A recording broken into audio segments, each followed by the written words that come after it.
Friends, આજે હું share કરીશ તમારી સાથે લીલી ડુંગળીના ભજીયા બનાવવાની રેસીપી।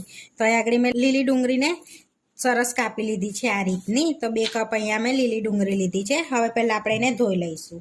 તો અહીંયા પાણી લઈ લીધું છે, એમાં ડુંગળી એડ કરી દઈશું। હવે ધોઈ લઈશું એને આપણે।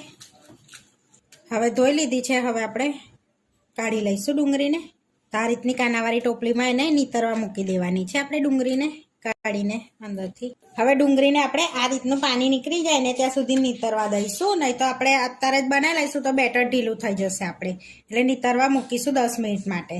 આપણે લીલી ડુંગળીને બધું પાણી નીતરી ગયું છે, જોઈ શકો છો આ રીતનું। હવે આપણે મસાલો કરી લઈશું એમાં। હવે એક મોટા બાઉલમાં આપણે લીલી ડુંગળી લઈ લઈશું। હવે એની અંદર આપણે આદુ એડ કરીશું 1 ચમચી, 1 મોટી ચમચી લીલા મરચાં એડ કરીશું કટ કરેલા। તમે જેટલું તીખું ખાતા હોય એટલું એડ કરવાનું મરચું। 1 વાડકી ધાણા એડ કરીશું લીલા। હવે એની અંદર ધાણા જીરું પાવડર એડ કરીશું 1 ચમચી। 1 ચમચી તીખું લાલ મરચું એડ કરીશું, તો જોઈને એડ કરીશું, આપણે લીલું એડ કર્યું છે એટલા માટે। 1 ચમચી ગરમ મસાલો એડ કરીશું।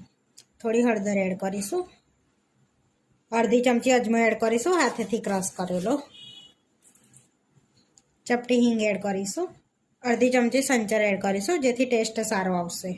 1 ચમચી સફેદ તલ એડ કરીશું। અડધી ચમચી મરી પાવડર એડ કરીશું। અડધી ચમચી શેકેલા જીરાનો પાવડર એડ કરીશું।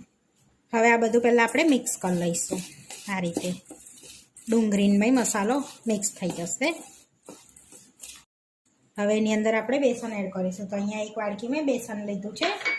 1 ચમચી કોર્નફ્લોર લઈશું આપણે, જેથી બાઇન્ડિંગ સરસ આવશે અને ક્રિસ્પી બી સરસ થશે। હવે બધું મિક્સ કરી લઈશું પહેલાં આ રીતે। હવે બીજી 2 ચમચી આપણે બેસન એડ કરીશું। સ્વાદ પ્રમાણે મીઠું એડ કરીશું। તો અહીંયા નાની ચમચી મેં મીઠું એડ કર્યું છે। હવે આપણે મિક્સ કરીને થોડું પાણી એડ કરીશું 2 ચમચી જેવું, અને સરસ એવું કઠણ આપણે ખીરું રાખીશું હમણાં।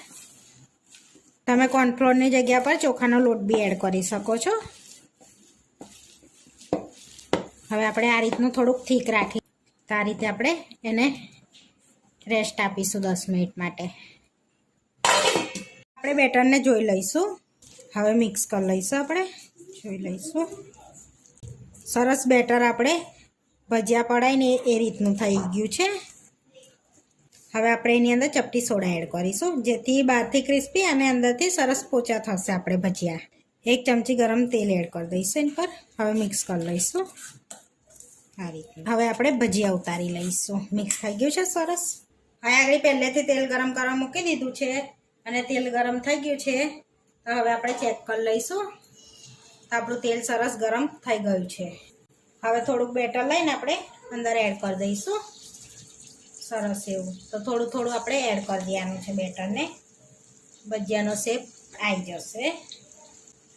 તો હવે આપણે એને ધીમા તાપે તળાવવા દેવાના છે, અને પછી આપણે તળાઈને ઉપર આવી જાય ને પછી જ આપણે એને પલટાવવાના છે।